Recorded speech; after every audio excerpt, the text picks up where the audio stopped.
பிடிச்சலாம் சாப்பிடுவாங்க. பெல் பட்டனை ஹிட் பண்ணுங்க.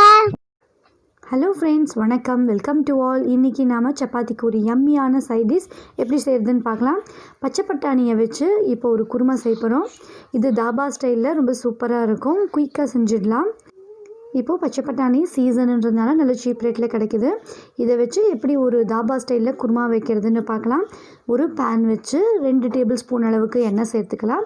அதே மாதிரி 2 ஸ்பூன் அளவுக்கு நெய் சேர்த்துக்கலாம். நல்லா கரைஞ்சி வரட்டும். நெய் கரைஞ்சதும் இது கூட கொஞ்சம் சீரகம் சேர்த்துக்கலாம். அடுத்ததாக ஒரு சின்ன துண்டு பட்டை, 2 கிராம்பு சேர்த்துருக்கேன். அடுத்ததாக ஒரு 2 ஏலக்காய் சேர்த்துக்கலாம். இது கூட ஒரு பிரிஞ்சி இலையும் சேர்த்துக்கலாம். இதெல்லாம் நல்லா பொரிஞ்சு வந்த பிறகு ஒரு மீடியம் சைஸ் பெரிய வெங்காயத்தை பொடி பொடியாக கட் பண்ணி வச்சுருக்கேன். அதையும் சேர்த்துக்கிறேன். வெங்காயம் நல்லா சுருண்டு வர அளவுக்கு வதக்கி எடுத்துக்கலாம்.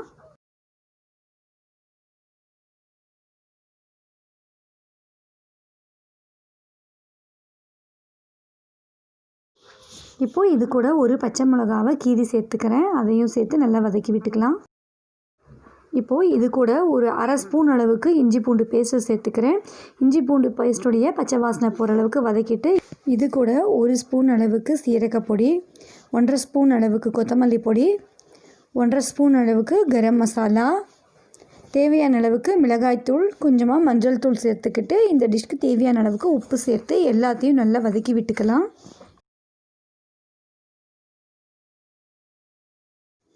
அடுப்பை மீடியம் ஃப்ளேமில் வச்சு இந்த மசாலா பொடி கரிஞ்சிடாமல் கரெக்டாக வதக்கிட்டு இது கூட ஒரு 2 பெரிய வெங்காயத்தை நல்லா மிக்சியில் பேஸ்ட் பண்ணி வச்சுருக்கேன். அதையும் நான் சேர்த்துக்கிறேன். அந்த வெங்காயத்தையும் சேர்த்து நல்லா வதக்கி விடலாம்.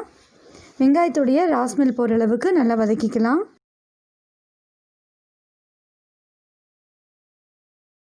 வெங்காய பேஸ்ட் இந்தளவு நல்லா சுருண்டு வர அளவுக்கு வதக்கிட்டு இது கூட ஒரு 2 to 3 டேபிள் ஸ்பூன் அளவு தயிரை பீட் பண்ணி சேர்த்துட்டு அதையும் சேர்த்து நல்லா வதக்கிக்கலாம்.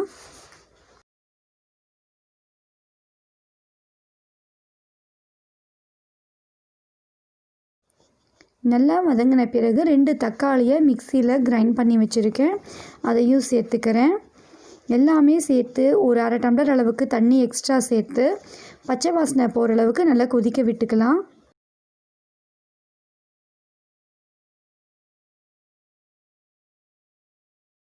ஒரு 5 நிமிஷம் அளவுக்கு நல்லா கொதிக்கட்டும். அதுக்காக இந்த மாதிரி மூடி வச்சிடலாம்.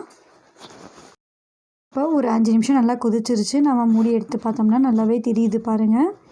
இதோடைய பச்சை வாசனைலாம் அடங்கிருச்சு. இந்த ஸ்டேஜில் ஒரு உருளைக்கிழங்கை வேக வச்சு மசிச்சு வச்சுருக்கேன். அதையும் சேர்த்துக்கிறேன். அதையும் சேர்த்து நல்லா கலந்து விட்டுக்கிறேன். இது ஒரு கொதி வந்த பிறகு இது கூட நாம் பச்சை பட்டாணி சேர்த்துக்கலாம். இப்போ இது கொதிக்கட்டும். ஒரு 2 நிமிஷம் கொதித்த பிறகு இது கூட பச்சை பட்டாணி சேர்த்துக்கிறேன். பச்சை பட்டாணி வேக வைக்கலாம் தேவையில்லை, அப்படியே சேர்த்துக்கலாம், வெந்துடும். எல்லாத்தையும் சேர்த்து நல்லா மிக்ஸ் பண்ணி விட்டுக்கலாம்.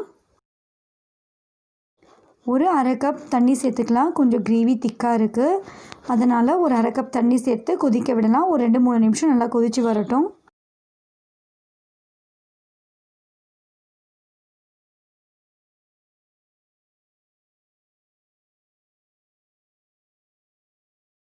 இந்த ஸ்டேஜில் கொஞ்சம் கசூரி மேத்தியை க்ரஷ் பண்ணி இது கூட சேர்த்துக்கலாம். கசூரி மேத்தி இல்லைன்னா ஸ்கிப் பண்ணிக்கோங்க. இதை நல்லா மிக்ஸ் பண்ணிவிட்டு இது கூட கொஞ்சமாக லெமன் ஸ்க்வீஸ் பண்ணி விட்டுடலாம். ஒரு அரை ஸ்பூன் அளவுக்கு லெமன் சேர்த்தா போதும். லெமன் நல்லா டேஸ்ட்டாக இருக்குன்றதுனால கொஞ்சமாக சேர்த்துருக்கேன்.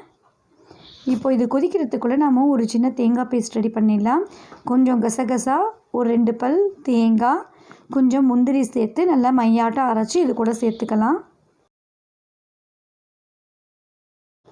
இப்போ இது நல்லா கொதிச்சிட்ருக்கு. இது கூட நம்ம அரைச்சி வச்சுருக்க தேங்காய் கசகசா பேஸ்ட்டு சேர்த்துக்கலாம். தேங்காய் கொஞ்சமாக சேர்க்கணும். கசகசா மையறதுக்காக கொஞ்சமாக தேங்காய் சேர்த்துட்டா போதும். அதையும் சேர்த்து ஒரு அரை கப் அளவுக்கு தண்ணி சேர்த்து எல்லாத்தையும் நல்லா மிக்ஸ் பண்ணி விடலாம்.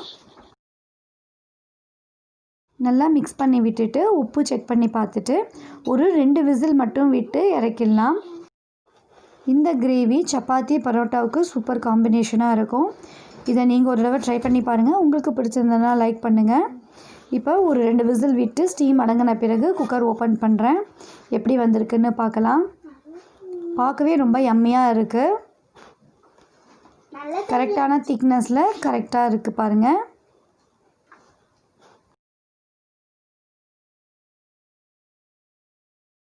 இப்போது இது கூட கொத்தமல்லி தழை கொஞ்சம் தூவி இறக்கிடலாம். சூப்பரான குருமா தயாராகிடுச்சு. இந்த ரெசிபியை நீங்கள் ஒரு தடவை ட்ரை பண்ணி பார்த்துட்டு உங்கள் ஃபீட்பேக் சொல்லுங்கள். தேங்க்ஸ் ஃபார் வாட்சிங்.